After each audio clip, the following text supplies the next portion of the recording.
6 o'clock. I'm going to call the meeting to order. All board members are accounted for. Jeff will not be here tonight. Please rise for the Pledge of Allegiance.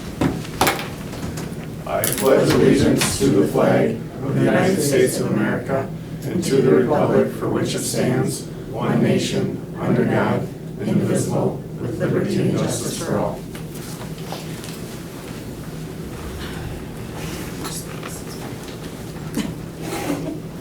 All right, I have no additions to the agenda. If no one else does, I will look for a motion to approve the agenda as shown. I'll make a motion. I'll second. Jody on the motion, Rondi on the second. Any other discussion? All in favor say aye.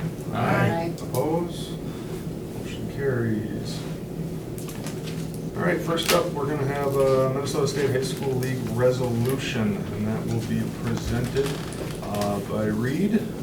There is a training video that I don't know if you guys all got a chance to watch it. It's about a 6-minute video. It is the exact same as last year. We definitely can play it, else if everyone's all good with it, we're gonna go ahead and not play it. So, whatever, whatever anyone wants, but we can do that after Reed ducks, so take her away. Yep, this is just the annual resolution that we do every year, stating that we're gonna renew our membership with the high school league, and that they are gonna, their policies and are gonna govern how we go about participating in their activities and their events. It gets us the full participation. Just for example, if there's any new schools, such as a homeschool, that conglomerate that tries to start building, we've had that happen several years ago with a track conglomerate out of Rochester. We can't schedule any events with anybody that's not a member school.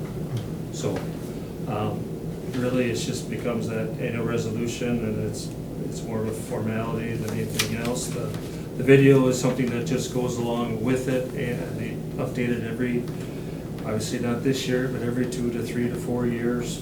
You know, they're talking about our activities are an extension of the classroom, and dealing with adversity and life lessons and being part of a team, and the great impact that our coaches and our advisors are making with our students and how valuable that is. It talks a little bit about the team.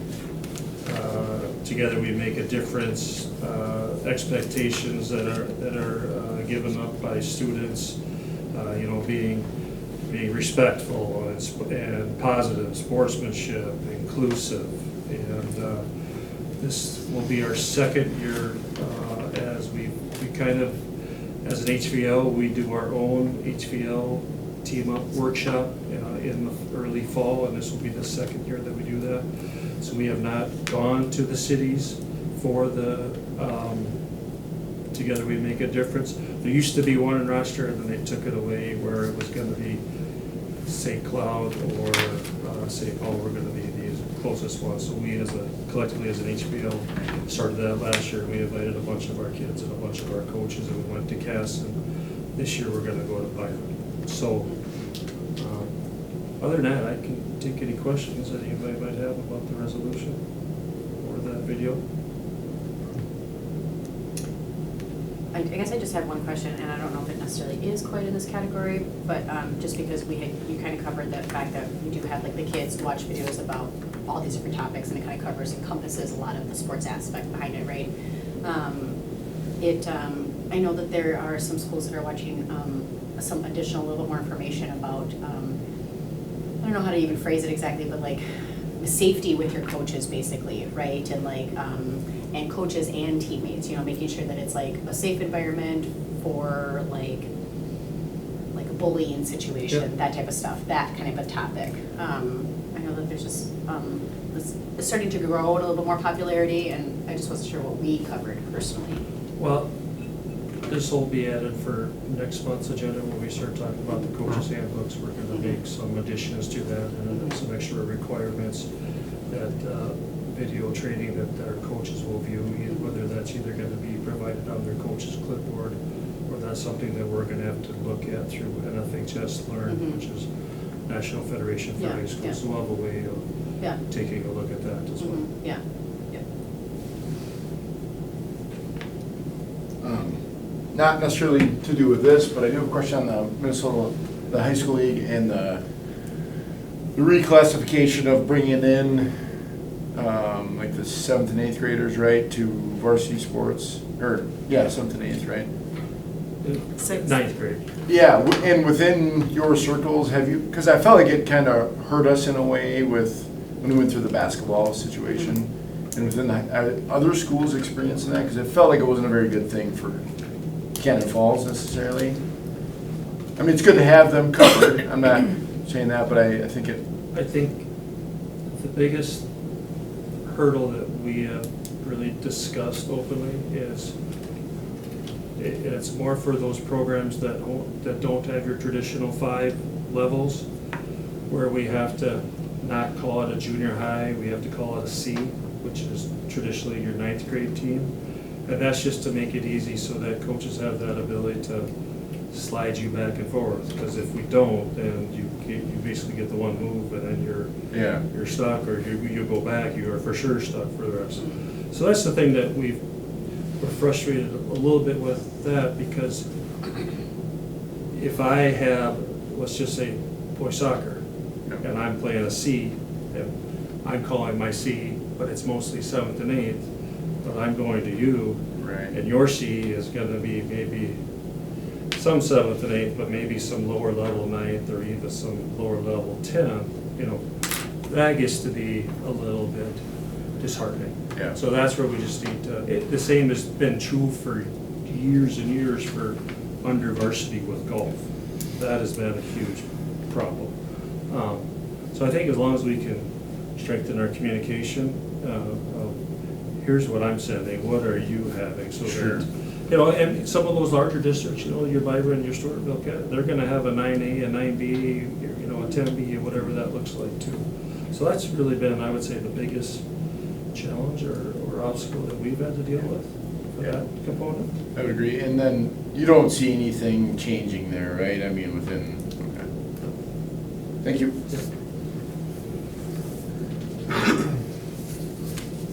Any other questions? All right, now we'll move on. Thank you, Reed. We'll go to Hold public. on. Do I need Where to- is We need to the vote. rest? Let's go back and vote Okay. Yeah. on that. You want me to read it? Yeah.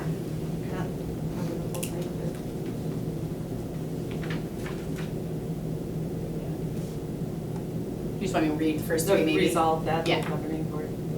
Just that first one you want? Sure. Okay. Resolved that the governing board or entity of Cannon Falls School District Number 252, located in the state of Minnesota, delegates the control, supervision, and regulation of interscholastic activities and athletics to the Minnesota State High School League, and so hereby certifies that to the State Commissioner of Education as provided by Minnesota statutes. So I'll need like a yes or no vote. Rhonda? Yes. Jody? Yes. Luke? Yes. Clinton? Yes. And Pete? Yes. And myself is a yes.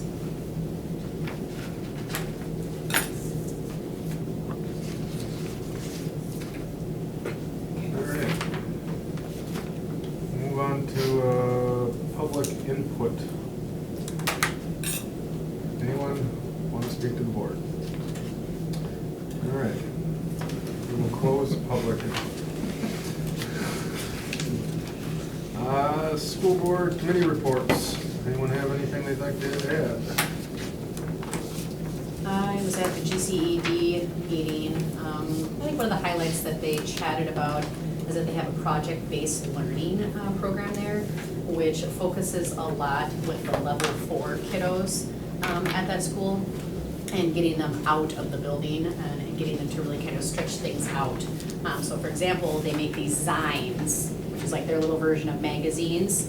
And they literally just kind of put whatever they want here. There's lists of things they like, there's drawings, there's cartoons, there's all sorts of things. It's just whatever they wanted. They can put their name on it or not put their name on it. And then it gets passed out throughout the school. And it helps that, and then they went to nursing homes, they cleaned up the highways, they sent kindness notes and painted kindness rocks, they did all sorts of things, and the purpose was for all of these activities is to continue to remind them that they are valued and important in the community, right? Like, they're not just I think sometimes these kiddos maybe get overlooked and they feel like they get overlooked, right?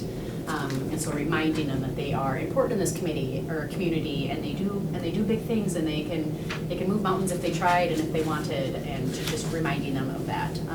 So it's just a really cool program that they have going on down there. So, yeah, thank you. I attended an Ed Foundation meeting this week. Nothing really new there, other than there's some excitement building about the playground down at the elementary school. You guys have noticed that they ripped out the old and they're gonna be starting on the new, and they're hoping that should be done before school starts. And then they're hoping that kiddos can take a look at it. Maybe they're gonna have an ice cream social or something on Bomber Days. So that'll be Cute. fun to take That's a look fun. at it. Parents and kiddos can take a look and try it out and play around on it and stuff. So that was the excitement at the Ed Foundation meeting. And then there was also an extracurricular meeting that I think we'll talk about later on in the agenda with the co-oping and stuff. So we'll go through that then. Clinton and I met on facilities. We went down to the bus garage to kind of take a tour of that and what potential issues we have there with the building. I think everybody that drives through Cannon Falls that way knows exactly what building we're talking about and how it looks. And unfortunately, we are very lucky. We have a space where our buses are covered and can be warm in the winter and that kind of thing, but there's some pretty significant upgrades that need to happen, or maintenance that needs to happen there. So we had ISG on site to help us through that, and so they could see the scope of the project, and maybe we could understand a little better what that financially means for the district if we were to do something. So nothing was decided. In fact, we haven't got, to my knowledge, anything back from ISG yet on drawings or anything like that, but we are, it's been an issue for some time, and we've put Band-Aids on it, so we're just trying to figure out what that looks like to go forward if we were to try to do something to make that building up to par. There's leaking issues and there's foundation issues, and At least at the bare minimum, make it so the office has heat. yeah, right. And when it rains, There's no heat. the rain. Oh, there. It's just the walls are. Yeah, and keeping the water out and all those fun things, but it's gonna be an expensive project, and so we'll see, but more to come on that. And then I did attend the extracurricular meeting as well with Rondi via remote, but that's on the agenda, we can hit that later. Anything else? All right, we'll move on to the finance report. Josh, you want to take that over? Sure. Now that we're getting real close to the end of fiscal '26 and starting fiscal '27, I put together the cash flow worksheet for the entire fiscal year. So this is updated, and I think we've gone through this one page, we get through August. For the most part, your typical ins and outs that happen each month, your payroll, ideas, payments coming in, but some notable things that come, and it's usually summertime. We are project-based, trying to get things done before the students are back into the building when we get into the fall. Talked a little bit about the playground and the stuff going on back at the stadium. There's some work being done there. Significantly less crown on that field right now as they work through it. There'll be some stadium improvements obviously out there, as talked about, but bleachers in the field house. The existing bleachers will be moved to the other side of the field house. And new bleachers will be put in where the existing ones were to give more seating, obviously, for one main reason, but also to not have to bring those portable bleachers into the field house and risk further damage to the floor. The twisting and turning with the wheels and that, the big vehicle, the trailer tends to not be the best thing for that. It might adjust a little bit how graduation may have to be run, but I think overall it'll be a much more enjoyable experience for the people that are attending, especially big events in that field house. A couple of purchases of some vans are listed there. We don't have the buses there because the buses are about a year out, but late July, hopefully we'll have those 3 new vans into the fleet. Again, all part of the fiscal '27 budget. It seems as whether it be more IEP type students or more either dangerous or hard to get to places with the buses, we have more and more vans going out. The state has allowed us now to keep vans past 12 years, as long as they pass DOT standards. So we're able to keep a couple vans a little bit longer, but in your personal vehicle, if you're putting hundreds of thousands of miles on a vehicle, they get a little worn out, especially in Minnesota where you've got salt and sand and all that nature. We've got some debt service payments, so there are typically 2 payments for debt service that we can kind of consider them our mortgage payments. So it's not monthly. 2 interest-only payments, one in August, one in February, and then the main principal comes out in February. I guess the big thing to kind of note on that, if you scroll up to the top, and the cash balance. In the previous cash flow worksheets or financial reports you've seen where we're anticipating the levy revenue coming in from Goodhue County, Dakota County, so you see a very large cash balance there. So those payments for the first half of the tax levy has come in, and obviously that would indicate the also increase of the referendum. Important to note that that's not all general fund cash or operating cash where we can spend it as the district so choose. A lot of that is debt service that is designated, or it could be community service as well. We're doing our best now with the others as well to maximize some interest earnings on those dollars, and that was through finance committee. So all in all, a pretty good report this time of the year as we stand. There'll be more following when we get into the revised fiscal '26 budget, but happy to answer any questions you have. With the Frank Hawk Field parking lot. Yep. Go ahead, what were you going to say? Nope, I probably shouldn't step on This- that. yeah, I'm and anticipating then- what you're gonna have. And then the field house bleachers and like a CM scoreboard, tennis court resurfacing, are these just like a one-time Yep. payment at this point in time? Like this is the total as far as we know? Yeah, so I got not only the budget numbers in there, but when possible, when available, either the quote, the estimate, I don't have the actual invoices, we don't get that until the work's complete, but these numbers should not exceed. Funding for these, and that's a good question, or at least I'm anticipating what you're asking there. It comes from all over the place. So LTFM, long-term facility maintenance, when we're replacing something that's existing or worn out, you can qualify as for long-term facilities maintenance. There's some scoreboard fund being used on that. Obviously, with the Ed Foundation and PTO, it's $380,000 worth of donation for that playground. Those funds are also in that top dollar that's there right as you hold those to pay them off. Not operating funds for this, so it's not dollars that would be divvied out to whether it be payroll or instructional supplies, those sorts of things. They're designated dollars for these types of activities. So. And I'm glad you addressed that because I've had actually a couple different people reach out over the last month asking Sure. about some of these things and thinking that it's coming from referendum money, and it's not. Yeah, So- no, totally different pots, and it's important to know that. We do a long-term facilities, kind of listing of, priorities. Some of them are wants, some of them are needs, some of them are, kind of, pie in the sky sort of deals. But we try to take care of the necessary items that we can to make things safe, be the first thing in the district.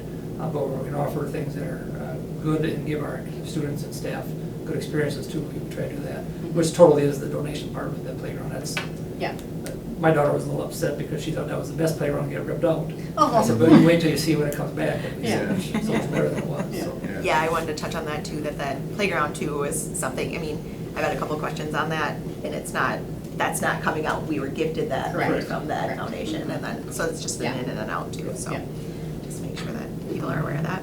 And so the group's aware, like when we have a facilities meeting, we have, or Josh or Jeff control a master list of, like Josh said, everything that is high importance as far as facilities go, what are our dreams and wishes, and then we just simply go down that list, we add to it, and we rank them, and then we start trying to tackle the ones we can, so. The dreams and wishes don't seem to. Yeah, they don't ever, in fact, we never even talk about them, so. I do think that But the they're one there. that is probably the least talked about, but especially maybe some elderly or, it's a long walk, that Frank Hawks parking is going to be. Yeah, can you remind me what the scope of that? Yeah. I was gonna say, Yeah. what is it? So, you know, Stevens cleared out a lot of the stuff that was Yeah. back there. Some of that would be made into additional parking.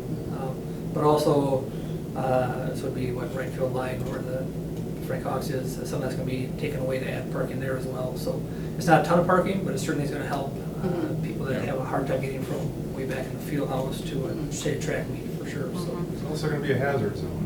but- Correct. I Or don't- at your own risk. Yeah. I put my sob there, but not the. Yeah. But I would say, going to that point, like, the parking and the issues of getting around back there has been from the day I started on the school board, has been an issue that people complain about to me, so it feels good to somewhat check it off the bottom, like. Or at least help it out. I know that Well, I if you believe look it. further on that list, there'd be included maybe parking over here and Yeah. tennis court move someplace else, so there's more parking around it. Yeah. The funds and the wants and needs kind of dictate what we can do there. Wasn't that gonna be like another 50 spots roughly, or something around that? Well, I think when you add the spot that was being taken up by operations, it probably has Yeah. that. Yeah. Yeah, and that's a fair amount of parking, yeah. Mhm. That's And awesome. credit to Yeah. Steven too, because Yeah. I'm sure that makes his job harder by not having his stuff right outside where it always was, but he was willing to move that, and it's helpful, I've used it. Hopefully there wasn't handicapped people that needed it. Well, I'm sure that'll be some seconds. Yeah. I don't think it's all said and done. Yeah. And then, on the tennis courts, do we have a date when they're gonna show up? Yeah, I believe it's July 6th or shortly after. Okay, right But after the 4th. There's been a little bit of change of scope in that project. Pine Bend, who actually installed these tennis courts, built them, whatever you say, is not confident that if they were to mill the surface, that there'd be enough surface there for them to lay another sheet of asphalt over it. So Oh. it won't be milled. So we have to go back to the tennis company and change how we're going to be working here. So they'll be filling cracks again. They'll be painting or putting in new posts in that. So it'll look pretty new out there, given it's a Minnesota climate and the fact that it's not a complete redo of the surface. How long it lasts, but that's an issue with the tennis court in Minnesota. Yeah. It did increase the price a little bit because they're changing how things would work, but any more work they do for a crack repair. When I talked to the lady that's putting this together, they'll come in and do it. Once it's done, she says that it'd be ready, play ready as soon as the paint is dry. So with them coming in July 6th, depending on how long it takes them to do their surface prep and their crack refill and the paint, for sure by fall sports, possibly end of July. Cool. And then the bleachers in the field house, do we know when that's happening? Or I think they're starting to currently? pull. So, a little lack of communication from Stadium Steve. They were supposed to come this last week, and then he responded they were coming Thursday, and then they didn't show Thursday. I meant this coming Thursday, but I don't feel good about that. So it's now the 29th and the 30th, it's going to be 2 days. Where they will move the existing over, and then we're still shooting and aiming for MEA break for the new install. Okay. So will there be no bleachers right now then? Like it's They'll go on to the other side. The existing will go to the other side, and they'll be fully functional for Oh, this okay, fall. okay. So for volleyball's sake, Mhm. Yeah. be able to sit, but just on the opposite side, Mhm. Yes. and then. Correct. All right, any more questions on the finance report? If not, I'd look for a motion to approve. I'll make a motion. Joanne on the motion, I'll second. Pete on the second. Any other discussion? All in favor, say aye. Aye. Opposed? Motion carries. Consent agenda. Items under the consent agenda are considered routine and will be enacted under one motion. In the event a board member wants to discuss any item, it will be removed from the consent agenda for separate action. We'll start out with recognizing the acceptance of gifts. I will go ahead and take over that. We got $200 from BTD Charitable Council for Lisa O'Brien, the Teacher of the Month. $334 from the Ed Foundation for pre-K screening books for Ms. Hobel. $5,598 from the Ed Foundation for the 6th through 12th Art Department X-Tool F2 Ultra UV Laser. Ms. Harnke, all right, that sounds, that sounds like $5,500. $8,977.99 from the Ed Foundation. Pre-K to 12 spot screener for vision, for GREMS. And then $935.55 from the Ed Foundation for the kindergarten and first grade sensory tables and supplies. Lisa O'Brien. So thank you to our donors. Thank you. Yes, thank you. It's huge. Then, in personnel items, Luke, do you want to read our hires? Yeah, we've got some new hires. I think it's always important to highlight new people that are gonna help us out here and be positive influences on our kids. Robin McManus is hired in nutrition services. Josie Erlinson, a familiar face, school readiness and paraprofessional. Tara Lodemeyer, elementary behavior interventionist. Tucker Ringhand, middle school, high school, 7th grade math and ADSYS. Anna Granger, school readiness and paraprofessional. Logan Godfrey, custodian. Kylie Mice, Canon Kids Support. Stacy Larson, middle school, high school, office support. And Emma Brechtel, a paraprofessional. I wanna welcome them to Cannon Falls.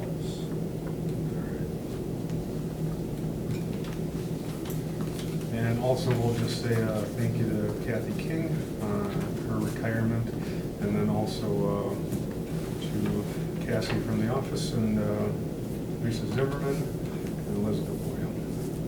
Thank you for all your time. All right, I will look for a motion to approve the consent agenda. I'll make a motion. Pete on the motion. A second. Luke on the second. Any other discussion? All in favor, say aye. Aye. Motion carries. All right, we're gonna move on to administrative board reports. Lily, would you like to start us off? I would love to start you guys. Okay. So I got a little bit of like everything going on from this past year. I wanted to mix in, just do a little bit different because the end of the year, we don't do anything, to be honest with you. So like just the year in review, kind of going over the activities, our extracurriculars for robotics. They had a very good year. They had around 16 kids. You guys saw their demonstration. It was very cool. Went to Duluth, the cities, and they kept on getting closer each year, or this year, to getting to nationals, which is down in Texas. NHS, we ran the blood drives. I think we had 2. We had really good, over 100 units donated, which was super exciting. And food drives, and we just put down the flags for Memorial Day this past May. So that was super awesome. Also, I don't really talk about them, but the Environmental Club, we also have that in our school. I don't know if you guys knew about that, but they got a new president this next year, and so it'll be super fun to see like if they can like put themselves more out there, get more different things going on. Our lantern, they had gotten that snow award for Amy Fick, and just a few other things that they really encompass a whole bunch of different things throughout the entire school, whether it's sports, art, just a bunch of different things. And so if you guys actually look at that, it is really, really well written as well. The yearbook, I don't know if anybody looked at that, but that is just awesome. They put so much time and work into it, and it just looks so good. Everybody's so excited to get those at the Signal last weekend of school. I love looking through mine. FCA, we always get that generous donations for Breakfast Club, which is super exciting. I don't know if you guys have heard much about that, but we go every first and third Tuesday. We go to the church and we get free breakfast, and it's super well put up. Usually have some speakers and stuff too. Mhm, yeah. Yeah. It's super fun. We have the ski club, and their numbers just keep on rising, which is super well done. It's very cheap, very fun, is what I've heard about that. The musical, we had that Princess and the Pea this fall, and the play this spring for Bad Editions by Bad Actors as well, which was both well put on, and the band and choir concerts throughout the year. Moving on to sports, start at the homecoming week, we had wonderful Powder Puff games, and our volleyball won against Randolph, the soccer won against Stewie, and the unfortunate loss against Chatfield for football, which was a bummer. For football, on the higher note, they won against KW and got their little brown jug, and girls section championship game for soccer was their very first time. I don't know if you guys remember this, but it's their very first time getting that far, which is super excited because now we genuinely have the same, we had like 2 seniors, so it's the same group next year. Super excited to see what they can do.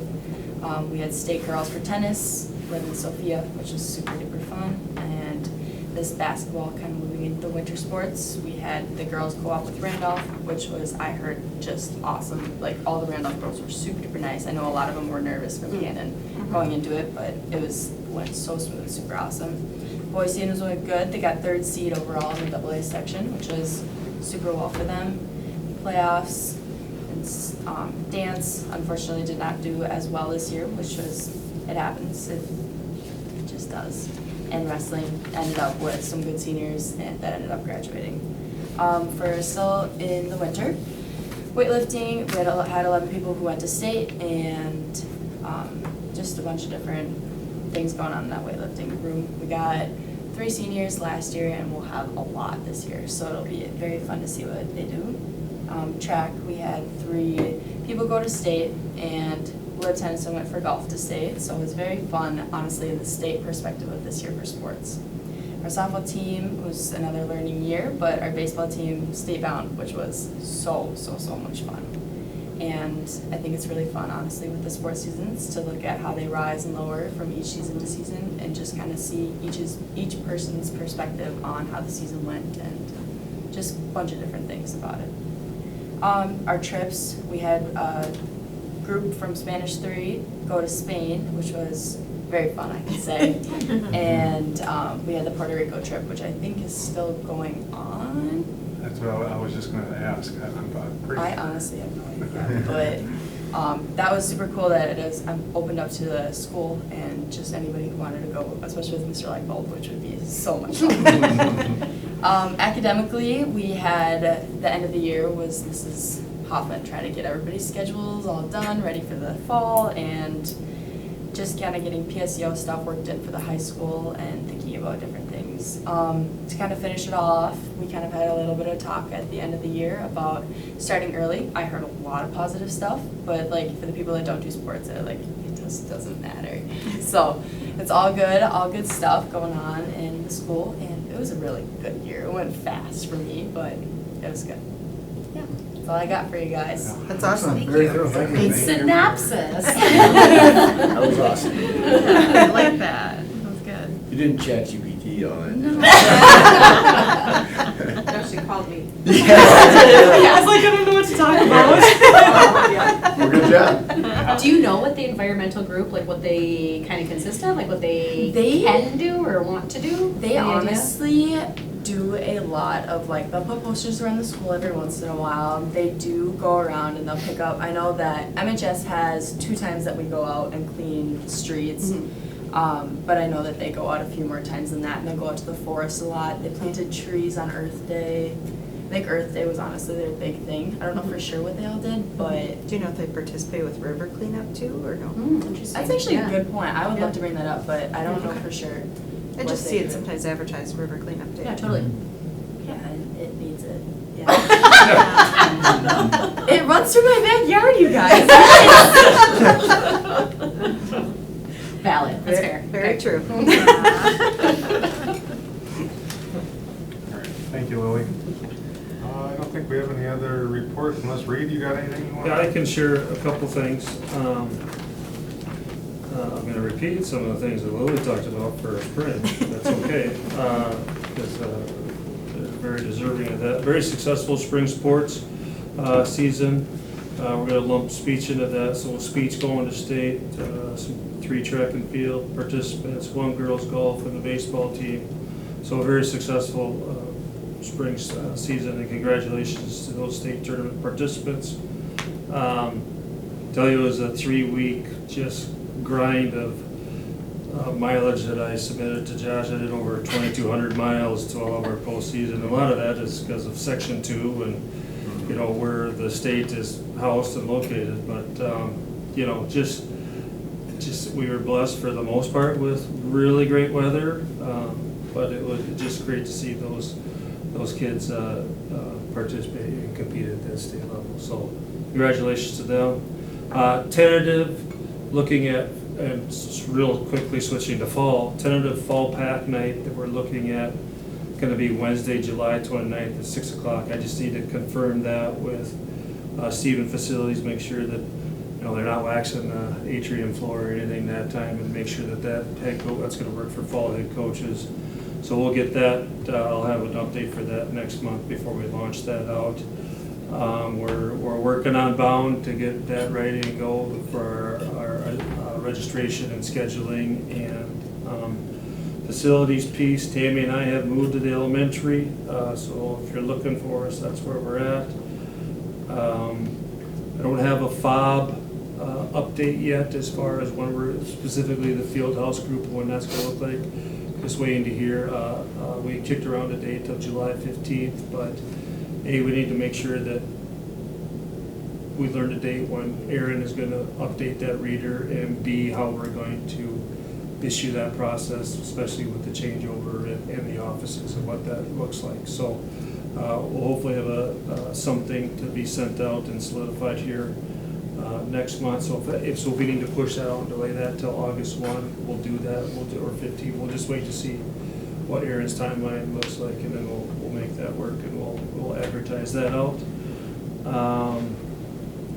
We talked about the projects. If you haven't taken a look, that stadium looks completely different, and that's going to be amazing when that is done. I'm really excited. I went out and watched a little bit to just see them, because they've already started doing trenching the irrigation, and now they were doing with this tractor and this, I don't even know what he was hauling behind it, but just excavating that crown even more today that was pretty sweet. So, and the beams have already been installed for the concrete for the new scoreboard, so that's going to be, you know, if the old scoreboard was on that side by the track and field, but more further away in the middle. This one's going to be more on the straightaway on this side, because we should have the ability to tie into, what is that a result side, I think, for a second, for the timing system for the track, so that that part can be up and show. It won't be official, but it can just be a visual for others as well. That scoreboard is going to be completely digital, so it'll have,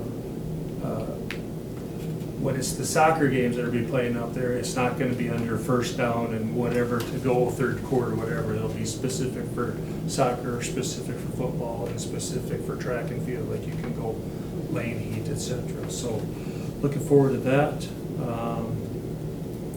Summer care is off and rocking and rolling. We're at 164 right now, with more coming in. Our readiness numbers are still at 64, so we'll look at, or at 64. So we'll look at what that is going to look like here after the 4th, around July 15. Our bomber care numbers are at 41. We're continuing to talk with Tammy again today about the weekly social media posts on Friday. She was able to do that remotely this last Friday, but we'll continue to get that squared away. Going back to the projects, tennis court, again, we're looking at July 6th till the end of the month. Hopefully that may be even done sooner. Just talk a little bit about this time last year going into that project. We didn't have any cracks on the playing surfaces. Well, the work that they did, we now, after this winter, we have cracks on the playing surfaces. So hopefully that can get addressed, and whatever that cold weather process that this company's doing can alleviate that. Hall of Fame wall, we're shooting for mid to end of July. That's a VFW project donation outside the gym. We really just need to get those plaques down and talk about what that process is going to look like. Our end goal is that we want to do something on the field house hallway, you know, between the hallway doors of 9 and 11, and we want to utilize that space. We talked about existing field house bleachers get relocated and the new ones coming in. So. Yeah, one question on the scoreboard, and it's not the new one, but when the varsity softball field is being used, and we're trying to either not use the scoreboard or use it, Frank Hawks, somehow Frank Hawks is controlling the varsity scoreboard. Yeah, there's a radio signal, like when we first installed that softball, but I I wasn't aware, does that still happen? Yeah, because it's funny, because 8U softball, which I'm lucky enough to coach, is very strict, no score. No, you do not keep score. Well, there's a score up there from Frank Hawks if there's a game going on. And not only is it confusing, but we're not supposed to do it. But anyway, I just figured it's a simple fix, but not simple for me, simple for someone who knows No, what to do. that's good to know, because. Yeah. It happened for 10U softball too. Because Yeah. the very first home game, you know, I had talked to the softball coaches, because it's either on off an iPad or a phone. Yep. Because it's through an app or. Which is slick. And here it's first game, we're getting ready to play, all the hype, blah, blah, blah, and then all of a sudden, it's not working.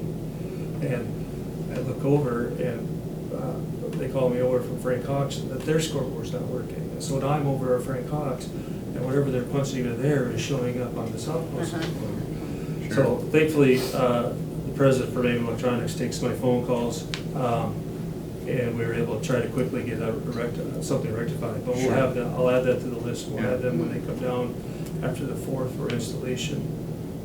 We'll have them take a look at that as well. So they should be on, they have the ability to be on separate radio signals. So somehow something Yeah, got appreciate it. jammed up. But yeah, no. Those are stupid problems to have that we'll get fixed. Yeah. All right, any other questions for Reed? So we will move on to action items. First off, we'll start with consideration to approve the fiscal year 26 final revised budget. Yeah. Yeah, so you guys have seen a lot of this information in the last 3 board meetings. Glad this will be the last one for a while. So this would be the final revision. Obviously, things have a tendency to change still as we go through audit, and the year end gets closed out. And there are funds that may be shifted back and forth between the fiscal years, depending on whether a project gets completed, what date the project was started versus when it was finished, and we can pay it. Some of those things will be able to be booked back into the 26. Some will need to be moved into 27. So there'll still be some changes and updating, but this will be the final revision that we'll do on the budget.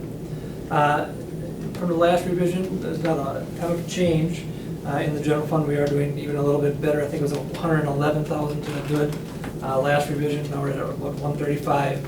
And again, there's some potential that may be better than that, but from where we started the fiscal year and where we've been going in prior years in our fund balance, this is a very good step in the right direction. Now, the fund balance unassigned percentage is based on the amount of unassigned fund balance related to your general fund expenditures.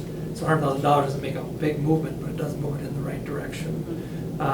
We have some things in plan through Finance Committee and funds coming up that not only is the policy to try to get to 8 to 12% of unassigned fund balance, but when the tracks dollars start rolling, that first payment goes right directly to unassigned fund balance, which will significantly impact and help that fund out and help support what we do in the district.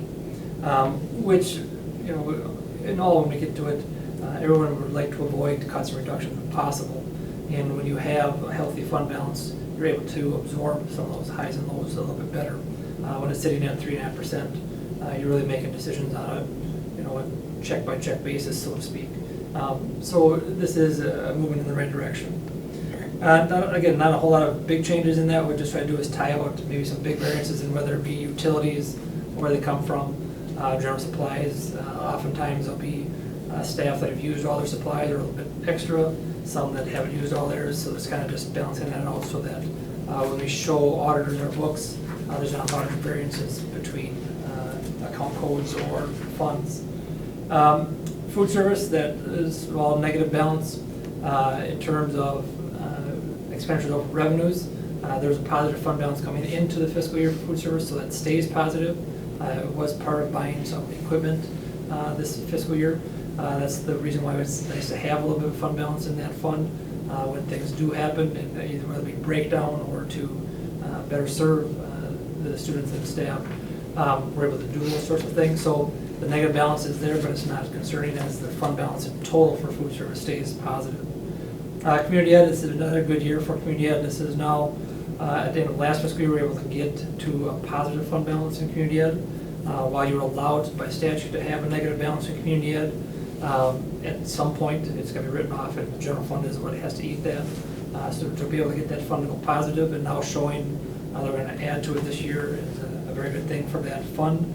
It really shows how well both the school readiness preschool Cannon Kids type programming is doing over in that area and the kids that we have involved in it. Construction, a slight change in that as we, that original construction bond that we got, it seems like forever now because part of that was the roof section we did.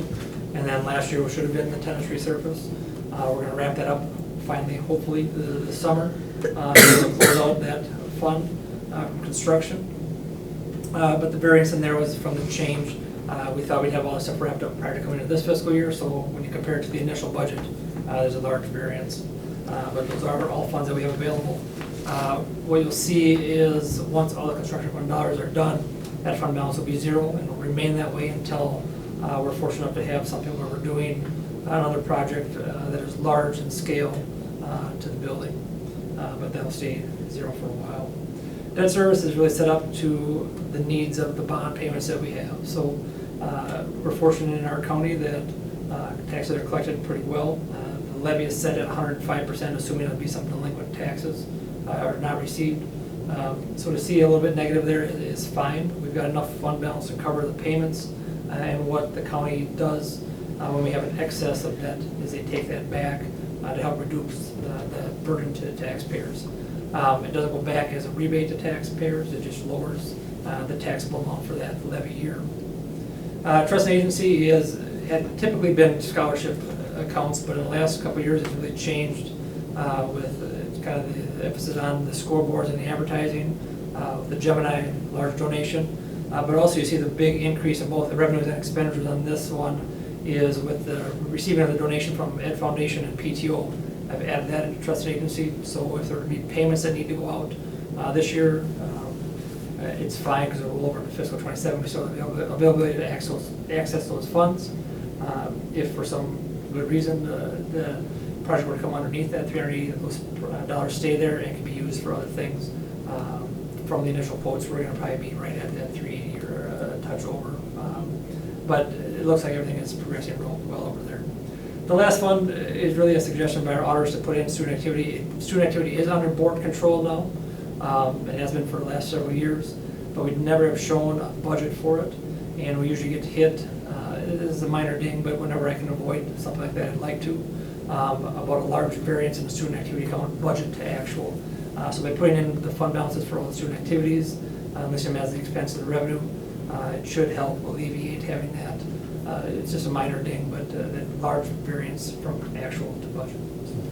Again, not a whole lot changes from when we presented this in April, but for sure, if you have any questions or anything specific, I can sure answer. Right, interesting comment on the delinquent taxes. I'm sure it's a small impact, but from all counties, is that a common negative impact that counties?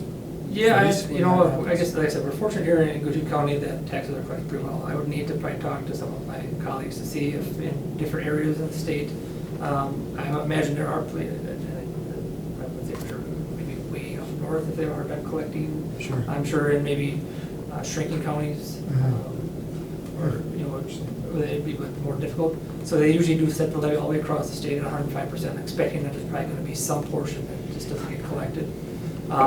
Interestingly enough on that too, because I'll have to do the reconciliation for taxes, there's like a 1 year, a 5 year, 10 year look back. So when they do actually receive some of those delinquent taxes, because you're still owed for them, we'll get those back into our books. Just one of those things that are fun if you're a number dork and budgets. Yeah, I can kind of say it's pretty much statewide. Working in government finance on the state level, yeah, we see it across the board. So, yeah. And the programs that like you rely said. so heavily on that tax revenue, I gotta imagine it's a small percentage, but it's impacting. Right, districts but, our side. yeah, and for bigger cities, it's a bigger. Yeah. Adds up, I'm sure, Yeah. yeah. I just had one question on the community service piece. For our employees that have dual roles that are part of community Yep. ed and stuff, is there wage that's prorated into Yep. that as Yeah, well? we have a lot of staff that are in between funds. Myself, because I'm business manager for the district, a large portion is in general fund, but I also serve food service and community ed, so a portion of my salary benefits would be allocated that way. Just because he's sitting right here, with being community ed and with AD, it's kind of a split between general fund and community ed. So that's part of the audit process as well, going through all payroll, making sure that folks are according to the right areas, whether it be just programmatically for the general fund, science, math, history, whatever, but also by fund if you're splitting areas and try to allocate that correctly. So yes, you'll see staff in there if we were to pull out the whole audit or the whole budget, all the lines, where people are divvying into several different areas. Some are divided into several different areas. So that should be a true number for community service? Yep. All right, thank you. Any other questions for Josh? Oh, thank you for going through that. Yeah, you bet. I would look for a motion to approve the fiscal year 26 final. revised budget. I'll make a motion. I'll second. Julie on the motion, Nolan on the second. Any other discussion? All in favor say aye. Aye. Opposed? Motion carries. Item number 2, consideration to approve the 25-26 calendar adjustment recognizing snow days, adjusting from 174 to 172. We were closed on December 10th of 2025 and January 6th of 2026. Does anyone need any explanation of this? I'm good. If not, I would look for a motion to approve that. I'll make a motion. Rodney on the motion. Second. Luke on the second. Any other discussion? All in favor say aye. Aye. Opposed? Motion carries. Item 3, consideration to approve the 26 through 28 administrative contracts and support staff work agreements. Who is going to explain that? I can give you the overview of that, and you can kind of go from there, ask questions, whichever you like. It's kind of directed or charged with kind of looking at contracts and doing some right sizing within the area. This round, so it's kind of flip-flops back and forth. Every other year, it's the teacher negotiation, and we just basically do one contract. And then the opposite year is 15 other contracts, sometimes 16.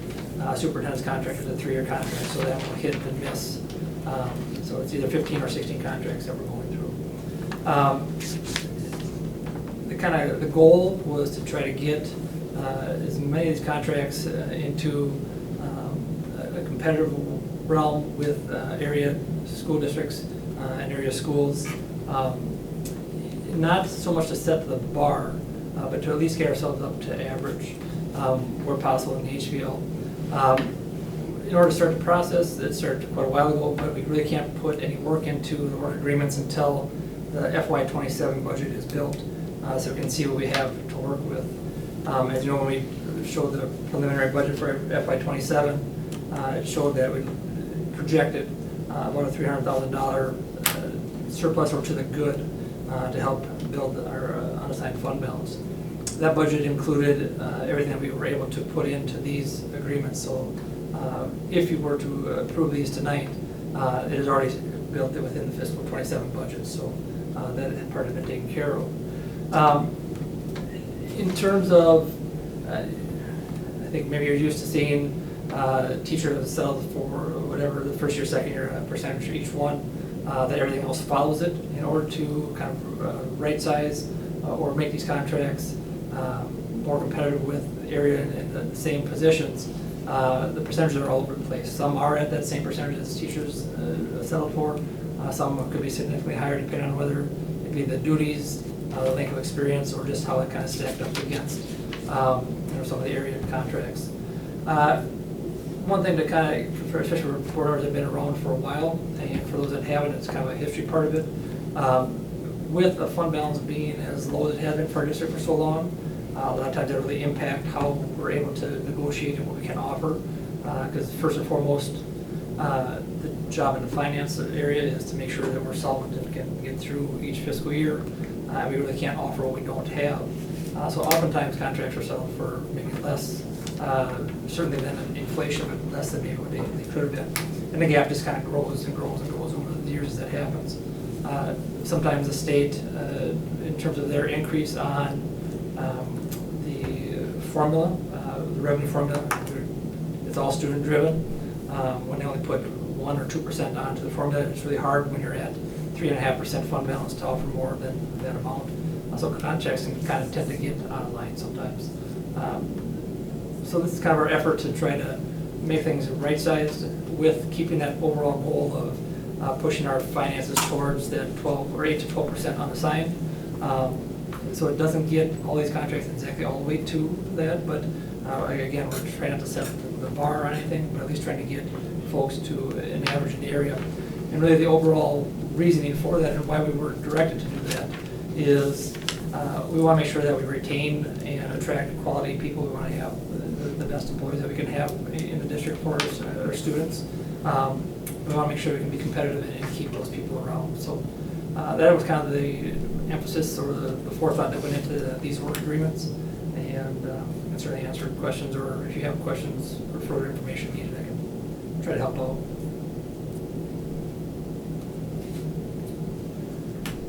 Well, first off, has everyone been able to review the contracts? No. I have not. I didn't have a chance to. Okay.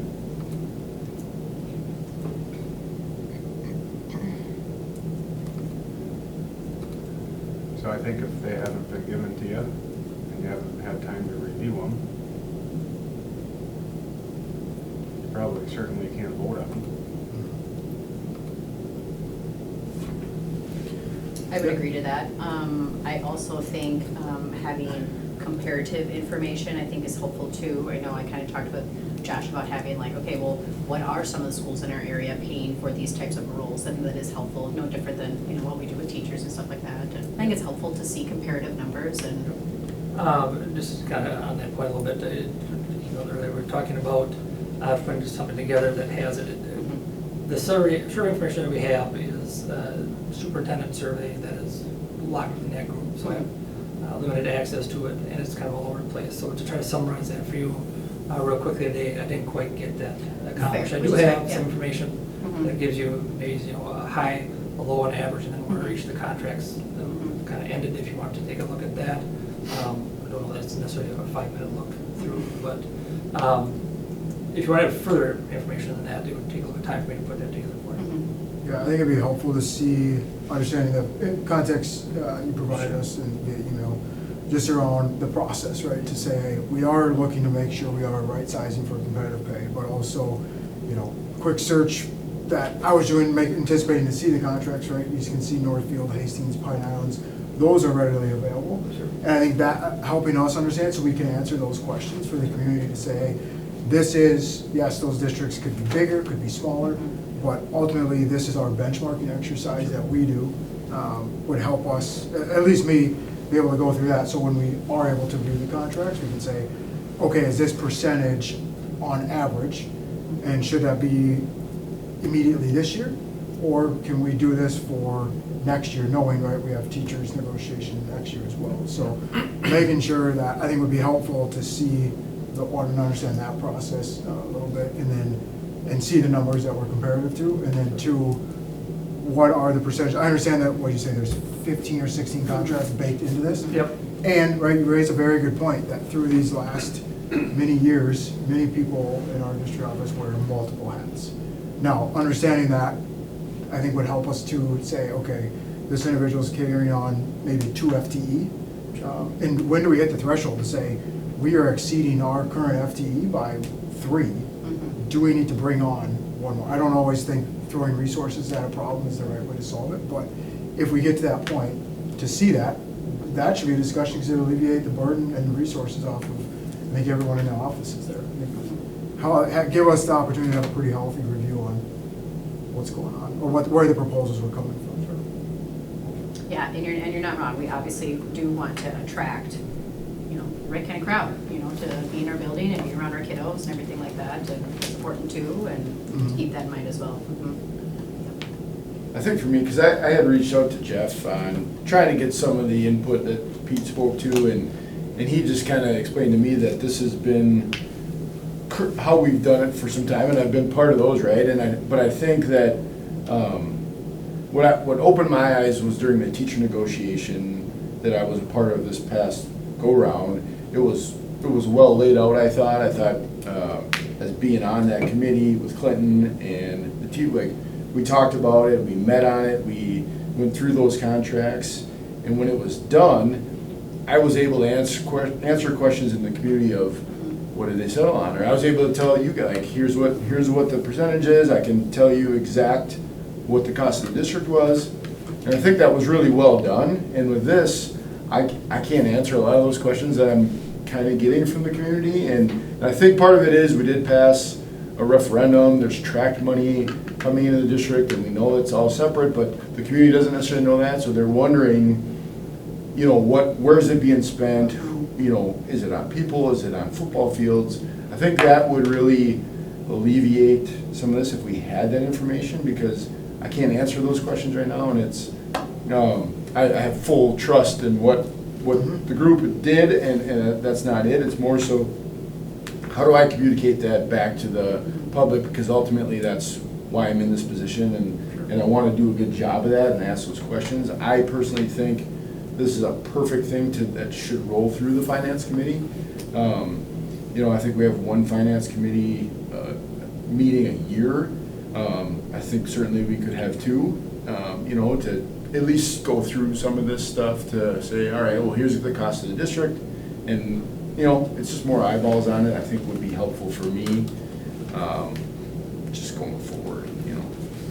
Just to quickly say the reason the difference between the teacher's contract and then the off year, with 15 contracts, some are pretty easy, 1 or 2 meetings, some might be more. To get you that kind of the same level and involvement could mean 40, 50 meetings for you. That's probably not real efficient. But going forward, you know, we kind of discussed, you know, do we meet as a negotiating committee, a district office? We may set the parameters of how things want to go. Yeah, no, I don't want to be a part of those 50 meetings. Like, I mean, nobody wants me there for those. But I would think, okay, we feel good about where we're at. We're done now, and then that's where I think it would be useful to have A synopsis. Here's where we're at, whether it's through finance or negotiation, whatever it may be. I don't really care what committee, I guess, but I just think that would be helpful. And I do know, I want to be cognizant of everyone's time, because I do know how much time you guys put in. So I'm not trying to make more work, but when it comes to answering questions in the community and I can't look someone in the eye and tell them what it is, or it's hard for me, and I understand I could, you know, come in more often and ask these questions and whatnot, but I think everybody should have that, and we can't all do that together. So.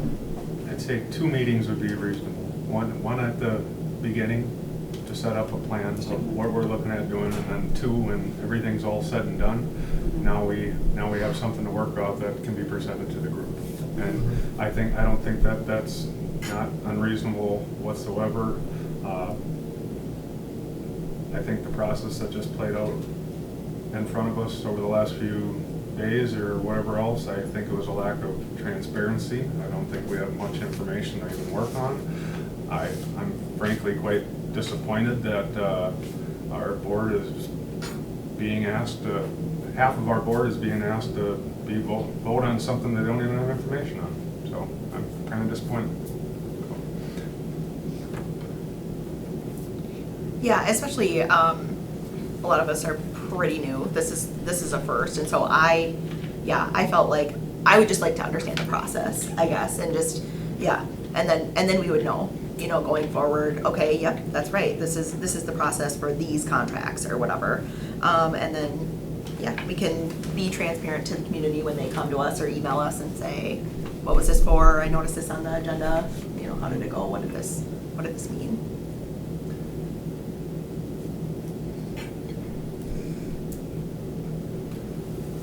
I don't feel good making a motion or voting on this at all together. I mean, and again, it's nothing more than I need the information, and I'm sure it's out there, I just don't have it, and would like to have it, so I can feel good about it, and we can, because I do want to pay people, and I do want to catch them up, I just don't know how much it's catching them up, or if it, I think that would be helpful for me, and I would feel much more confident in a voting situation.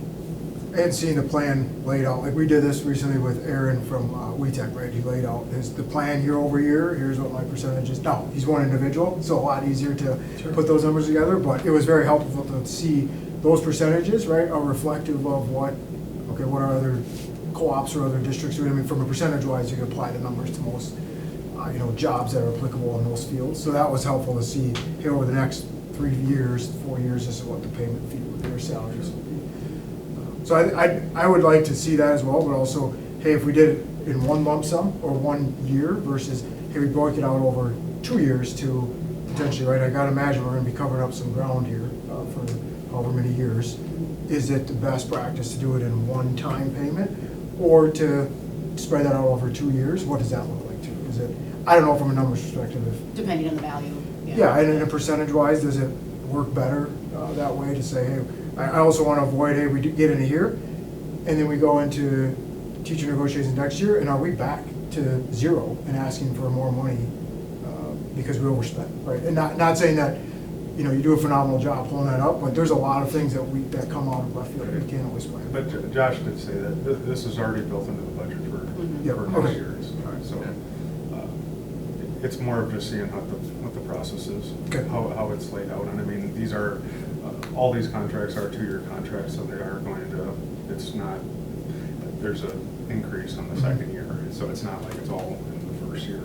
So it's more of just everyone needing to have the information of what we're looking at, so we actually know what we're voting on. Yeah, and I don't want to hold this up, right? I want to get this done for our people and get them to, but I just have to know where we're falling. That's what, so these do, the renewals July 1st, correct? That's when new contract would start. Yeah, so we definitely want to make it so people aren't working without a contract. We don't like it when teachers are ever doing that, so that's where we have time to set up a special meeting at some point. You said July 1st? July 1st, we did the fiscal year, Contract start. That's based on if we decide to table it for more information is. I did stop in today and I was able to look at a few, but it's a lot and it's very overwhelming just to look at them all. But I get why some of them are getting where they were to where they are now, or where they want to be now. But like I said, there was a lot and I probably didn't get to look at everything, but Lori and Josh answered all my questions I had. But yeah, so it's just a lot and I think everybody just needs to take a peek. Yeah, and, I asked to see them and I was told I could come in and look at them. I just didn't work today with my work schedule, so thank you for that, but I didn't get a chance, so I think everybody's probably similar boat or. Clint, just to kind of be clear, you're talking kind of like, going forward, it'll be a little different with the 2 meetings, but essentially that second meeting with the synopsis information, kind of boil it all down for each one of the contracts, so you guys can have. Correct. Yep. Yeah, just 2 total meetings. That's what, just like when I got the teachers' contracts done. This is just 2. 2 for you, a whole heck of a lot. No, I think that would be a lot helpful and be much appreciated and would go a long ways. So, because then we don't have to look at rushing something. And I don't want to say this is rushed, because I know there's been a lot of time put into it, but I'm just saying, I think from the board standpoint, this looks rushed. That, hey, the agenda come out on, I think it was Wednesday or Thursday or whatever else, and here we are to vote on it, and there wasn't time to get given really information for it, so. And I'll say too, I was offered time to come in today. I didn't have time with my actual job as well. So it's not like I wasn't offered time, it just, Yeah. I didn't have time today, so. Yeah, should we make the time to plan to come in to do that, or is that something that can be shared via email? I guess, maybe a question for Lori, but none of the work agreements would be official or signed, so I don't know if we want to have them floated out, I don't know if that's an issue or not. So if it stayed within the group, then maybe no harm, no foul on that. Yeah, I'm not sure on that process either. You know, I don't want to put anything in jeopardy at that, but if it's, if we were going to discuss it tonight, it would be helpful to be emailed, just knowing some of our job schedules aren't easy to get in. But yeah, because I'm happy to make the time. Again, you guys are more than accommodating to have us in, it just at work. So if there is a day of the week that we could, hey, between these hours, you know, and I can plan around that, then maybe a couple days heads up. So what I'm hearing, what I'm gonna recommend, yeah, I'll make the recommendation, is that we're gonna not vote on this tonight, and we're gonna push this through to another meeting in the future. But what I would say to all of you that haven't reviewed is that you get a time set up with Josh and Lori in the next few days, if possible, to get in, to go review that, so then we can kind of try to set up a date for a special meeting here relatively soon. Ideally, beginning of next week, probably, something like that. And I have the contracts, so if anybody's able to stay later this evening, they certainly can look through them. I have them, so. So I would need someone to make a motion for that. I'll make a motion to hold the vote on the administrative contracts and support staff work agreements, to table it to a special meeting. Would have to be next week is the 29th and the 30th, Monday, Tuesday. So would, It doesn't, If we're wanting to shoot for that July It doesn't have 1st. to be, it's just, it would be nice to have them done by correct, July yeah, 1st. yeah, if we're able to, yeah. To the next available meeting time frame. I'll second that point. Okay, Jolyn on the motion to table this until a future date. Pete on the second. Any other discussion? I just have one thing. I think that they should be able to be shared via email to this group. We see lots of things that are confidential through being on the board, and I think everyone here realizes that that is not public information, you know, that, I would like to see that done. I don't know if that needs to be a part of this or not, but we can talk to Jeff later, maybe at a different time, but I want to see that done.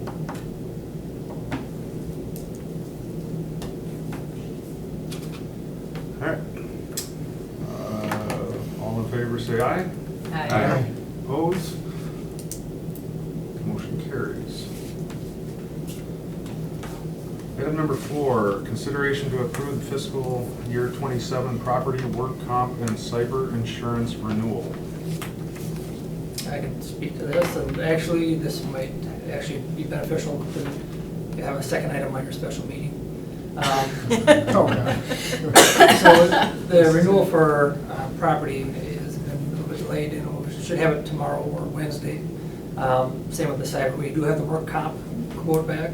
I would have recommended for you to approve it up to our budgeted amount, and we'd have to look at something else if it were to come over that, but as long as we have the special meeting before July 1, we can add this as a second item to that meeting.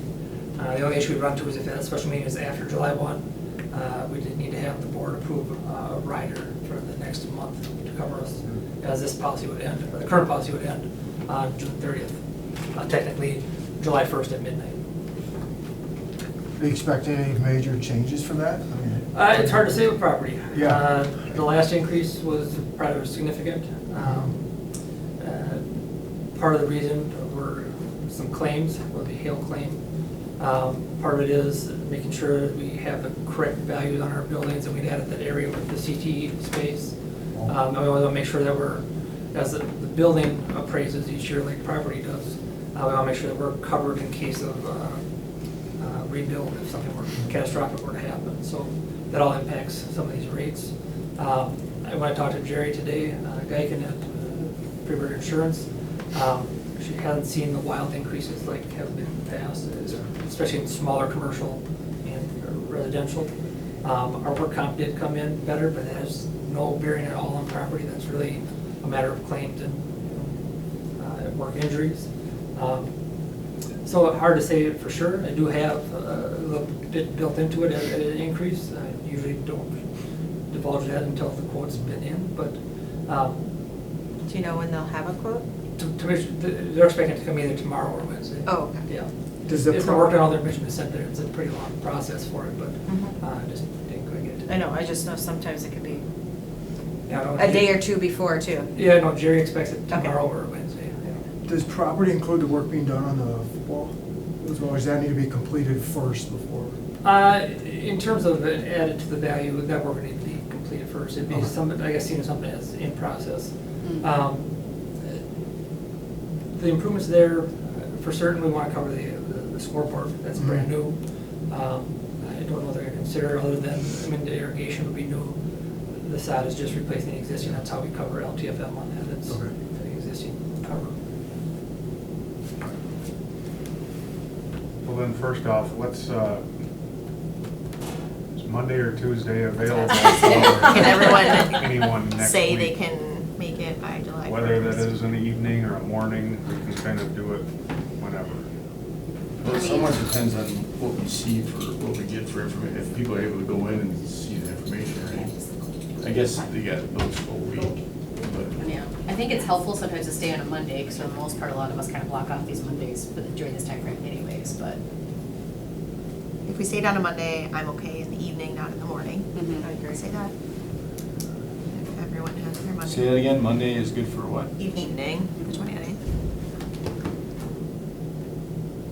And it should be, you know, everybody will have reviewed it, it should be timely, it shouldn't be too lengthy of a meeting.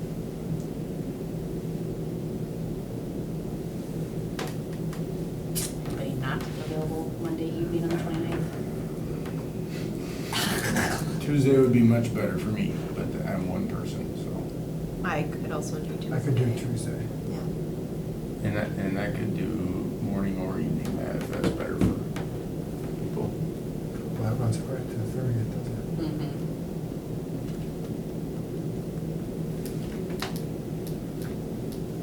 Morning, evening, middle of the day?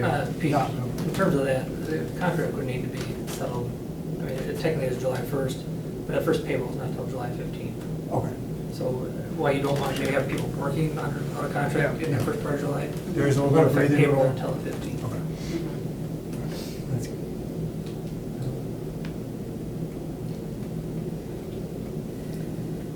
Pete, what was your preference on the date? I could do I mean, Monday, Tuesday would be best, but I could do Monday, Tuesday evening, so- morning? Or no? How early do you Are want? we all in agreement on Tuesday now? I can do You Tuesday. can do It's fine, Tuesday? Greg, Tuesday morning? Tuesday, for sure is. So we're for sure on Tuesday, so we're good there. He You said prefer morning. I would prefer evening, but Would you? I could make morning work if that's what works for the group. It's just not ideal. Fourth of July week. It's Tuesday. What's 4th of July When is does your when? vacation- We're on the cabin. Okay, anyway, sorry. It doesn't matter. Again, I'm also just one person as well, so, City but So we got evening is better, you can do either. I can do either. yeah. I could do either, I'd prefer it to be early, Tuesday, like, I don't know how early you guys like, but, Yeah, I would say that too. yeah. I'd take 5, 6. Oh, boy. Maybe by yourself. Yeah, it'll just be me. All right, I don't know, Tuesday. So, you guys have, at least one of you has to be a part of that, right? So, and what? Yeah, what's your when's schedule? Jeff back? We're Is Jeff back? Well, I have a basketball tournament, but I get somebody else covered, so. In the evening or in the morning? It's not, the schedule's not released yet, it could be in the Okay. Would Monday, does it gonna be Monday, Tuesday? It is Tuesday, Wednesday. Oh, God, back to Monday. But it doesn't matter, it's summer basketball, it doesn't, I didn't send anybody to cover it. I mean, I think for the Not sake anybody, of, but- sake of the meeting, we definitely want you and or Jeff Mhm. and Lori, I mean, I Yeah, think. if you do Tuesday, I'll be there, Okay. anytime. What's your morning date or time? 7, I can do as 8, early as needed. 9. Are we good with morning for I everyone? would be fine with morning. Andy, you can do that? The earlier the better, I would echo, but I don't wanna make people come here early. My daughter has weights at I was just gonna Tuesday say, at I will- 6:15. Correct, I will also I be was here as also well gonna at echo that that, I time. know. 6 o'clock Tuesday? Yeah, I'm here. Okay. I don't know about Josh. I can be, I'll just sleep. 6:30 or I 6? feel like you do that We anyway. could do 6:30. 6:30? Yeah, I think that's appropriate. Okay. 6:30 Tuesday morning. Look at us. We're all good on that? Yeah. Okay. 6:30 So- on 6:30. Yes. Oh, all right, all right. So then, we're gonna want someone to, or I'm gonna want someone to make a motion, to move to approve the 27 property work comp cyber insurance renewal to table that to the next special meeting on Tuesday. I'll make a motion for what Clint just said for 6:30 a.m. on June 30th. Okay, Randy on the motion, I'll second. Jody on the second. Any other discussion? All in favor, say aye. Aye. Opposed? Motion carries. All right, so we got 2 items. All right, anything else we can push? No. Item 5, consideration to approve the 26-27 milk and dairy proposals. Looks like we got a lot of options. Okay.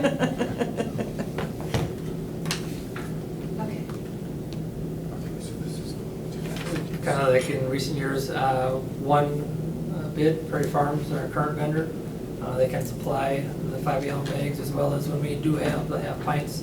Really, the only information you need to look at would be the top section, where it kind of breaks down what the expected cost will be. The bottom just kind of really breaks it down on what the kids are drinking, how much of each one, where's being spent. More, I guess, just information to have, but with only one bid to look at, your options are pretty limited.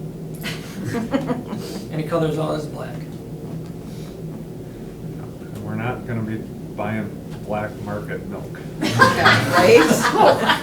Seconds. How, can I ask, how, do you know how close the estimate from last year was to the actual cost? Yeah, it's actually fairly close. I couldn't tell you exactly, but just a couple $1,000. The Our milk problem- consumption looks to be going down. Less enrollment. Yeah. 8 to 22. It was the bowl day. You had so many days that we weren't here, so Oh, each one of sure. those is a no service day, and that's about. But we also 2,000. offer, Is that does the true? summer numbers of milk get included in that? Because we haven't always done that, right? And we have for a long time now, but not. Yeah. I think those numbers are in there. Yeah. They're delivering to us now, so. Crazy. It looks like chocolate milk is the favorite. Milk is the winner. Yeah. All right, I'm screwing around. I'll look for a motion to approve the 26-27 milk and dairy proposals. I'll make a motion. Second. Pete on the motion, Luke on the second. Any other discussion? All in favor, say aye. Aye. Opposed? Motion carries. Item 6, consideration to approve the 26-28 snow removal proposals. Kind of same deal here. We do have a little bit of a hybrid. It is only to be over 2 inches of snowfall. We have equipment in addition that we have had for the last couple of years. Todd does have a kind of a qualifier in there that price is negotiable if fuel stabilizes. And when he came in to drop off the quote, has indicated that if fuel were to either stabilize or start to go down, that we can look at potentially lowering it. This would be the max for each time that they would clear all that. In the past, especially when we've had multiple vendors, the board would like to see what kind of equipment they have available. You definitely cannot do this with my ATV plow. So it just kind of shows that they're able to get the snow removed, because we do have some deadlines just to make sure, whether it be Canada Kids starting or the school day starting, that the stuff is cleared. Yeah, how much up is this compared to last year, like with gas prices? So per time, about $100. Oh, okay. It's not bad. And that's really dependent on what Mother Nature does to us. Yeah. And this is just for school days, correct? Reading this, like, No, it's snow removal for the district, so from, for all activities on the weekends too? you know, Oh, if it's over 2 inches, if it's under 2 inches, then we're responsible Sure. for that, you know. okay. My opinion is that Anderson's been a good partner. Is that what everybody in the office feels as well? Sure. Perfect. Okay. No other questions, I'll look for a motion to approve the 26-28 snow removal quote from Anderson Lawn Care. I'll move to approve. I'll second. Luke on the motion, Jolyn on the second. Any other discussion? All in favor say aye. Aye. Opposed? Motion carries. Item 7, consideration to approve the 26-27 athletic co-op agreements. Read. Yeah, I would just say this is, Josh would agree with me on this, this is a superintendent agreement between Mr. Sampson and Mr. Kelly from Randolph. You're not voting on anything that changes any of our cooperative programs. We'll give you an update here. We'll start, we did have an extracurricular committee meeting here virtually last Wednesday. We had really good attendance with only 3 committee members missing and one invited cooperative coach not able to attend. We reviewed, Randolph had reached out recently about adding, the potential of adding girls tennis as a cooperative program. They'd already notified us before the start of golf season in March of dissolving the girls golf program and their wish to go on their own and or inviting us to go and attend for them. There'll be more information on that at a later time. And we also talked about that they had reached out asking us to form dance as a cooperative program. And there'll be more information for you at a later time. The 2 things that I'd really like you to look at right now, and I won't have anything for you to vote on tonight. I did learn over the weekend, either Friday or Saturday night, Randolph is dropping Fit Academy from all of their cooperative programs. That's I don't know if it's a charter school or what is it, but it's out of Apple Valley. And so they're in all of their programs and they're dropping that. So what that means for us is that, and this might be at your next Tuesday meeting, but it's just a new form of saying that this is us signing what the new girls basketball cooperative looks like, where it's just us and Randolph, and it's not including Fit Academy. That doesn't change anything other than that, it's just a formality that we need to go through that Is that the process. only other group that they have that jumps in with them?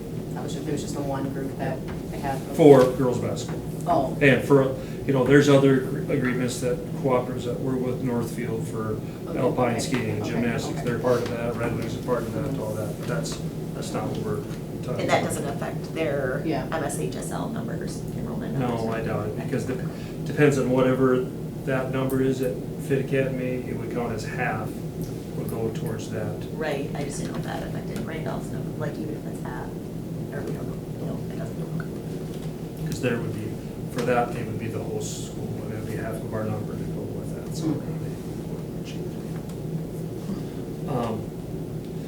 Girls tennis, we did talk about at great length at the extracurricular committee meeting on Wednesday. And I don't have anything ready for you to take action on, simply because of the process that we need to go through whenever we form a cooperative. We want to run it through extracurricular committee to talk through and answer any questions, to get the opinion of the head coach of what that looks like, to talk about whether we would stay in the same class or not, whether that could bump us up, what that could look like. Once we have an agreement, and again, I'll give you all this information for the July meeting. I then need to reach out to the high school league to let them know of our intention.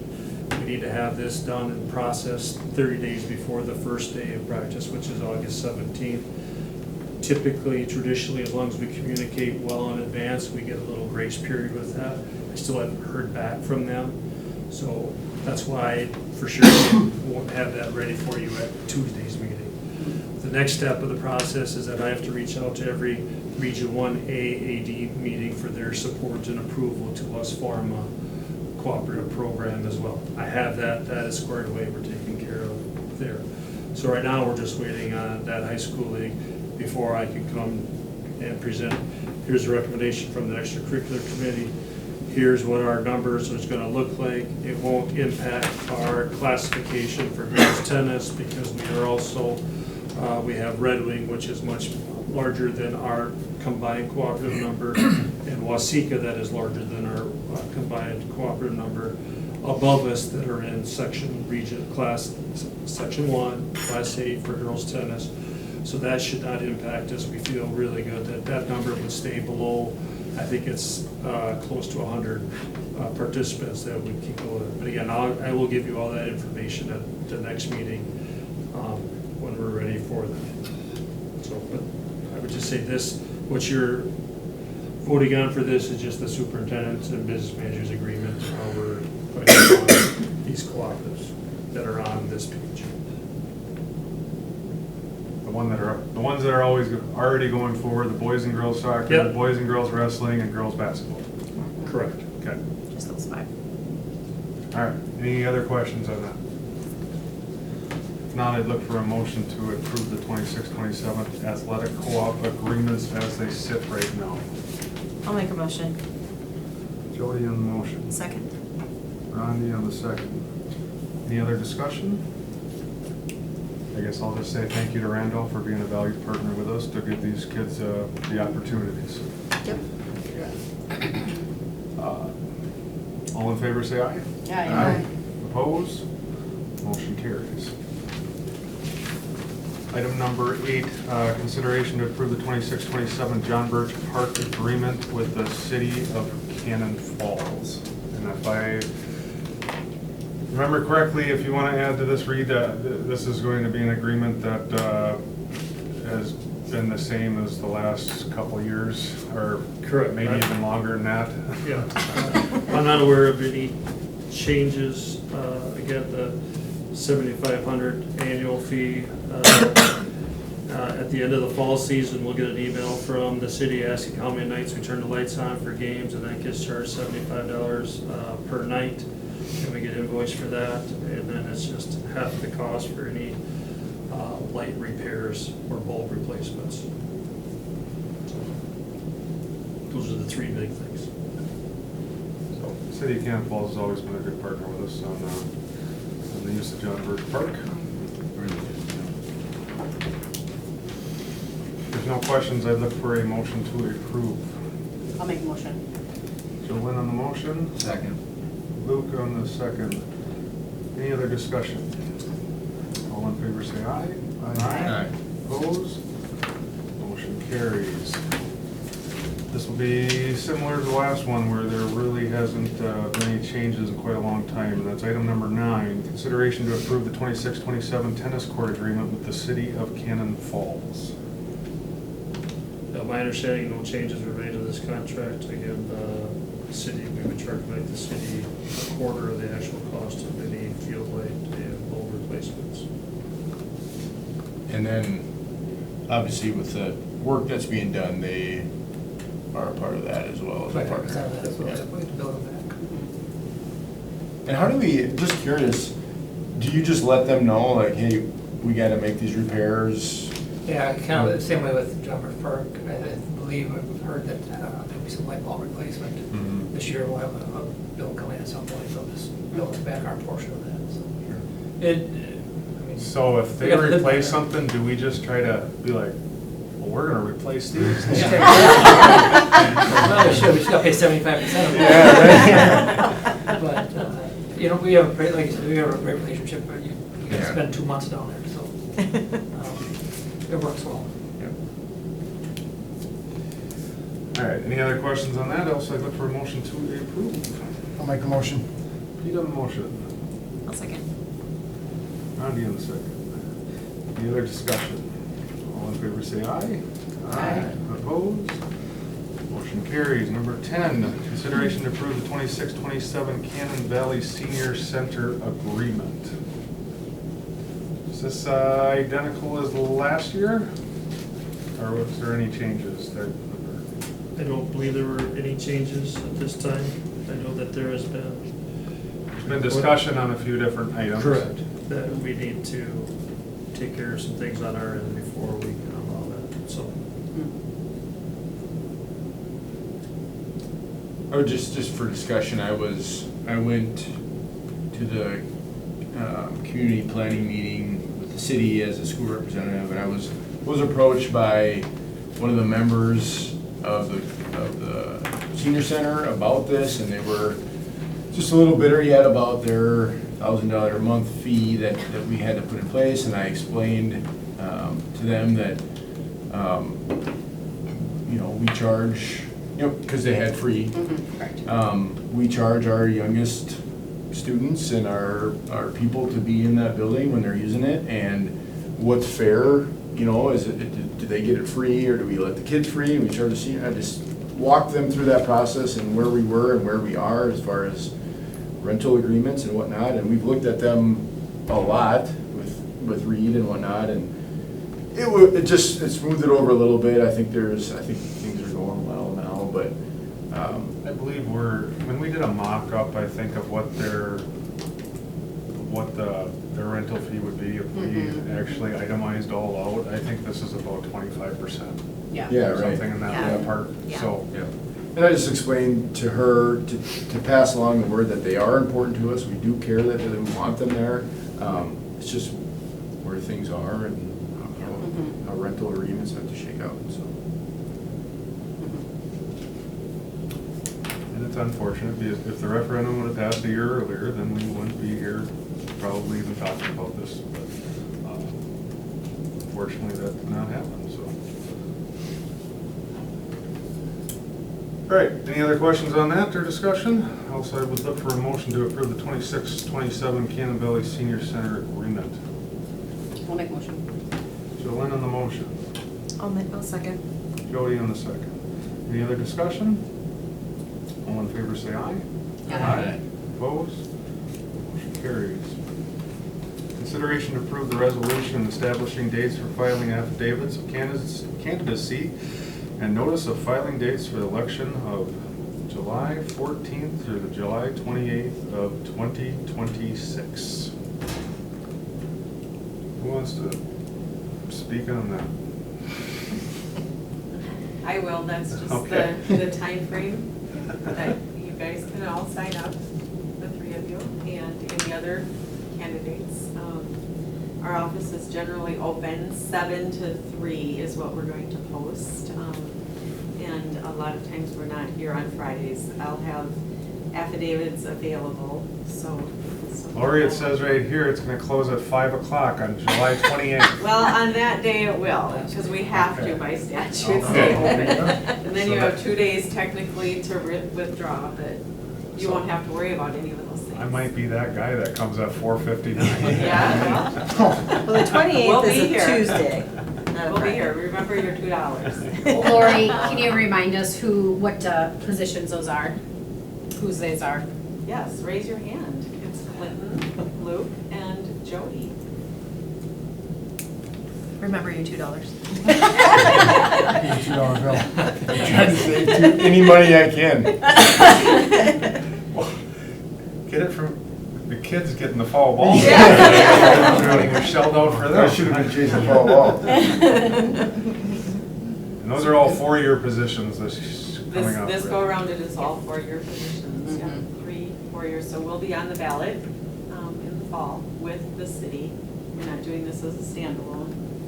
So primary, you're not going to be on. But the primary will be August, oh gosh, I hate to say 11th maybe? I don't know the date. It's in August. So. All right. 11th is a Tuesday, so. So we need a motion and a second, and then we need to read the resolution? Read the whereas and, yeah. All right. I'll make a motion. Ronnie on the motion. Second. Luke on the second. Clerk. Do you want the therefore portion as well, like the numbers 1 through 4? Yes. Oh, okay. Right, whereas Minnesota Statute Section 205A.06 establishes the processes regarding affidavits of candidacy for election to a school board, including the requirement for publishing notice of the first and last dates on which affidavits of candidacy may be filed.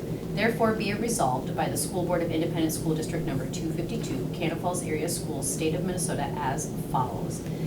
The period for filing affidavits of candidacy for the office of school board member of Independent School District Number 252 shall begin on July 14th, 2026, and shall close on July 28th, 2026. An affidavit of candidacy must be filed in the office of the school district clerk, and the $2 filing fee paid prior to 5 o'clock-ish p.m. on July 28th, 2026. The clerk is hereby authorized and directed to cause notice of said filing dates to be published in the official newspaper of the district at least 2 weeks prior to the first day to be filed affidavits of candidacy. The clerk is hereby authorized and directed to cause notice of said filing dates to be posted at the administrative offices of the school district at least 10 days prior to the first day to file affidavits of candidacy. The notice of said filing dates shall be in substantial the following form. Do you want me to get a vote for this one? Yes, Yeah. please. I need a yes or no vote for Rondi? Yes. Jody? Yes. Luke? Yes. Clinton? Yes. Pete? Yes. And myself is yes.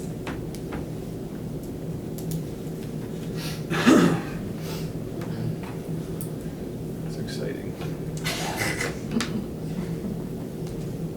Do I dare ask where the $2 goes? County? Maybe. Josh, you John. deposit it. John Cusack. That's an old one. I want my $2. All right, last item, just discussion item, energy dollars. Yeah, we kind of put this on each year just to update the kind of process of this and to make sure that we're still all on the same page. When we first got energy dollars, it's approximately $300,000 a year to the district. At the time when it initially started, a little over half of that payment, $158,000 to be exact, was used at the elementary for a roof lease. Obviously, we own the roof, but that's the financing mechanism through the state to do it. Once that roof was paid off, and due to maybe kind of where we're at for dollars in facilities or capital projects, it was kind of agreed that that $158,000 would stay for facility use. So just kind of an ongoing discussion each year with the board to make sure that's still the board's wishes.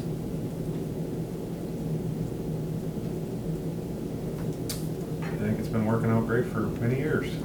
Yeah, and I think until we probably get to, 2032 ballpark where some of the, LTFM comes back to us, we have more facility dollars, then maybe those are dollars we can free up to the general operating budget. But I think until we have more access to facility capital dollars, I think it's pretty wise to keep it there. And I think it's great that we're still getting them, considering there was a time where we thought there was an expiring. Yeah. So. Correct. Yeah, no, exactly what Josh said, once some of that money in, 2032. yeah, 2032 comes along, and then that's gonna be that'll be a good year. So then we can possibly look at doing something differently there, but also, right now, it seems to be working really good with what we're doing, so. All right, so that was just a discussion item, unless anyone else has any questions or wants to add to that. I know it doesn't seem like it's been a terribly long meeting, but, or it's not actually, but I mean, it seems like it's been incredibly long. We're gonna go very quickly. Reed, you got 10 or 15 seconds. You got anything to add? Big shout out and thank you to Tammy Beer for all the great things that she does for our programming in our district and